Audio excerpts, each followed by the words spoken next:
kalbaryo ng mga provincial bus drivers at mga pasaherong pauwi ng Maynila.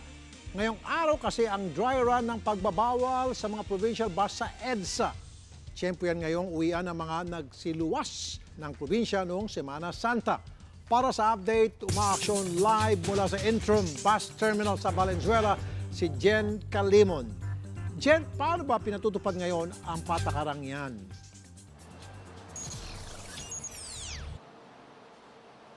Yes, Rafi, simula ngayong araw ay point-to-point na yung magiging sistema ng pagbaba at pagsakay sa mga pasahero ng mga provincial buses. Ibig sabihin yan, Rafi, kung ang bus ay manggagaling ng norte papasok ng Maynila, kailangan nilang magbaba o magsakay ng pasahero dito sa Valenzuela Interim Bus Terminal o sa mismong bus terminal nila along EDSA. At kung galing naman ng south, ang bus ay pwede silang magbaba at magsakay ng mga pasahero either sa PTEX o sa Santa Rosa, Laguna Interim Bus Terminal o sa mismong bus terminal nila along EDSA. Merong 500 pesos na ipapataw na multa doon sa mga mahuhuling lalabag dito sa bagong scheme ng MMDA. Pero paliwanag naman sa atin ng MMDA, Rafi, ay matagal na raw silang may existing provision ukol sa illegal loading and unloading ng mga provincial buses. Kumbaga, Rafi, ay nire-reinforce lamang nila ito ngayon dahil parang nalilimutan na raw ng mga provincial bus drivers na bawal na mababa ng mga pasahero kung saan-saang bahagi lamang ng EDSA. Sa ngayon, Rafi, simula kaninang umaga ay isang provincial bus lamang yung ating nakita na nagbaba ng mga pasahero dito sa Valenzuela Interim Bus Terminal. Yan nga yung Victoria Bus Liner, galing yan ng Zambales. Pero paliwanag naman sa atin ng MMDA, Rafi, ito ay mandatory lamang naman.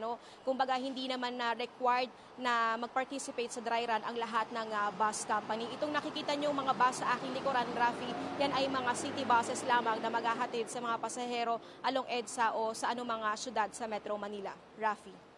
So hindi mandatory. So kung gusto ng mga bus operators, provincial bus operators, gamitin niya ang bus interim, thank you. Pag hindi, sorry na lang. Ayon sa MMDA, Rafi, ay nag-request sila sa bawat bus company na maglaan ng kahit isang bus lamang na dumaan sa mga interim bus terminal para kanilang ma-monitor lang yung flow o yung daloy at pati yung bilang ng mga bus na provincial buses na lalapag sa mga interim terminal, pati yung mga bilang ng mga city buses na kanilang kakailanganin, Rafi. So again, ulitin ko dyan, so hindi mandatory yan. So parang voluntary lang yung mga provincial bus operators. Voluntary ito, Rafi, o. Aha. Ba't pa sila naglagay Tama, Rafi. Voluntary ito, kaya ang nangyari ay... dry run lang ito. Tama. Eventually, magiging... Dry run lamang ito, Rafi. Yes, Rafi. Bilang ito. Okay.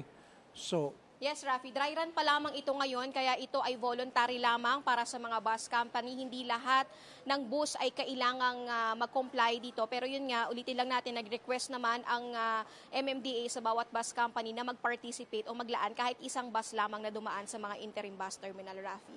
So kailan magiging permanente na official ang patakarang yan? At magkakaroon na ng sampulan, hulihan? Rafi, katunayan yan, meron na ring hulihan na nangyayari ngayon sa EDSA. 500 pesos nga yung fee dyan, pero muli sinabi ng MMDA, ito ay kanilang existing scheme naman. Talagang meron naman talagang batas against illegal loading and unloading ng mga provincial buses, pero tila nakakalimutan na lamang natin ngayon, Rafi. Doon sa tanong mo, Rafi, kung kailan ito fully mai-implement, wala pang maibigay sa atin na target date ang MMDA, pero ayon sa kanila, Rafi, ay by June ay plano nila na maalis na lahat ng 47 provincial bus terminals along EDSA para lumuwag na rin ang daloy ng trapiko dito, partikular na tuwing rush hour. Narito, Rafi, ang pahayag ni Assistant Secretary Celine Pialago ng MMDA. Kasi nababy ho natin yung mga pasahero, yun ho kasi yung nakasanayan eh. Bawal naman ho talagang magbaba sa any areas ho ng EDSA. Ang prangkisa ho kasi ng mga provincial buses, sir, should be point to point. Kung galing ka ng probinsya at ang terminal mo man ay nasa EDSA, hindi ka magbababa sa anumang area sa EDSA. Magbaba ka sa terminal mo dapat. Dapat ho walang bababa in the middle, wala rin ho magsasakay in the middle. Okay, Jen, ano naman ang reaksyon ng mga pasahero kung meron ka ng mga na-interview sa kanila para kunin sila ng panayam? Rafi, hati yung reaksyon ng ating mga mananakay ukol sa bagong panukala ng MMDA. Merong mga okay lang daw dahil para naman daw ito sa kanilang kaligtasan. Pero karamihan sa mga nakausap natin, Rafi, ay medyo dismayado nga dahil hassle talaga sa kanila. No? Kung hindi sila maglalakad ng mahaba, ay kailangan nilang magdoble pasahe dahil kailangan na nilang sumakay ng mga city buses na maghahatid sa kanila papuntang EDSA. So, doble pasakit yun sa kanila. At bukod dyan, Rafi, ay nalilito pa yung itong ating mga kapatid dito sa sistema sa bagong terminal bilang bagong tayo pa nga lang ito, Rafi. Narito naman yung kanilang mga reaksyon. Oh my gosh, sobrang layo. Sobrang hassle. Very bad. Doble yung babayaran. Doble, pamasahe. Hassle syempre kasi kaya nga nandito yung terminal kasi ito yung pinupunta nila, yung Manila. Okay, Jen, sa patakaran na yan, malamang na mas mapuputukan sa mga pasahero ang mga driver at konduktor. So, paano nila ngayon ipapaliwanag sa mga pasahero na bawal na silang bumaba sa mga dati nilang babaan?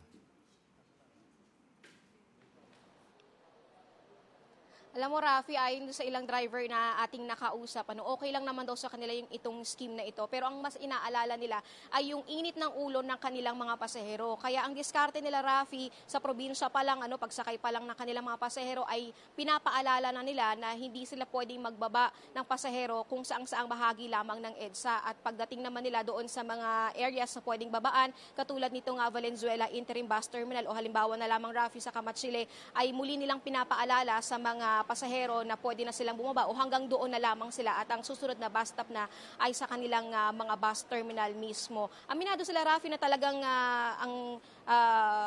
mahihirapan dito sa bagong scheme na ito ay yung mga pasahero pero wala naman daw silang magagawa kundi sumunod sa bagong batas. Narito naman, Rafi, yung reaksyon ng mga nakausap nating bus driver. Doon pa lang sa Tabok, sinabihan ko na sila na bawal tayo sa EDSA ngayon. Naintindihan naman nila. So, tanggap naman nila. Yun nga problema nga namin man, nagre-reklamo pa mga pasayeros po na ako na eh.